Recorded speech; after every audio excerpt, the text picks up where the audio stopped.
soil, water, air. These essential elements form the foundation of life on Earth. Healthy soil and healthy water promote healthy crops and healthy animals. This leads to healthy food for humans, which gives us, you guessed it, healthy people. But how do we ensure health for generations to come? That's one of the purposes of the USDA Agricultural Research Service. Everyone wants an abundant amount of food and quality food. If we can improve the sustainability and the resilience of cropping systems, and we can increase productivity simultaneously, then we long-term can do a better job of providing food for people. A starting place for much of our food is soil, a resource often overlooked and therefore abused. One major outcome of abused soils is called soil erosion. This process can destroy civilizations. It can be as destructive as hurricanes and volcanoes, but it's much slower. One professor said of soil erosion, "The slower the emergency, the less motivated we are to do anything about it." Erosion is generally a slow process and isn't always bad. In fact, wind and water forces have caused it naturally since the beginning of the Earth.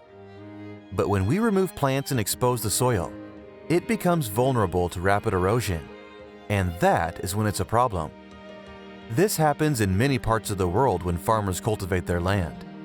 In the United States, settlement and agriculture caused a nationwide soil erosion emergency. It didn't come to light over days, or months, or even years, but over decades. So for most, it didn't seem like an emergency. But by the early 1900s, millions of cropland acres were abandoned by farmers because they could no longer grow food well, and erosion was the culprit. Farmers tilled new land to replace worn-out fields, but that was only a temporary fix.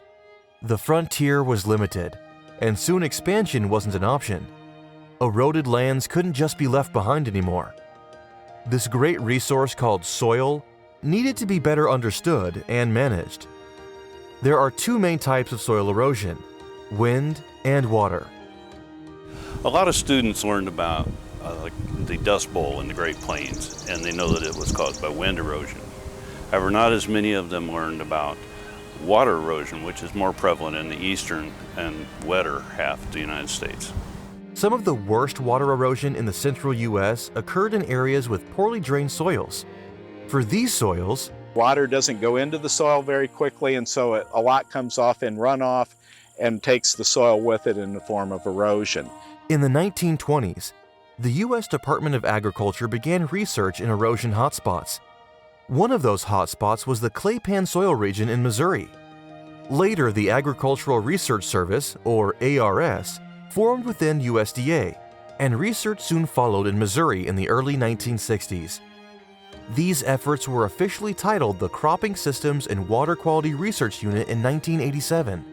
This unit is based at the University in Columbia, Missouri. Along with scientists at the University of Missouri, ARS scientists have made great strides evaluating erosion, its causes, and its prevention. But new questions continue to emerge as practices and technologies are introduced onto farms. At times, farmers' practices for growing high yields conflict with the public's concern for clean water and air. We need research to help us find a balance. This is why the Cropping Systems and Water Quality Research Unit exists. Its mission is to anticipate needs, develop knowledge, and provide solutions that improve agricultural systems, both economically and environmentally. By improving our cropping systems, we can ideally improve crop productivity as well as improve the environmental outcomes, and do that simultaneously for the benefit of everyone.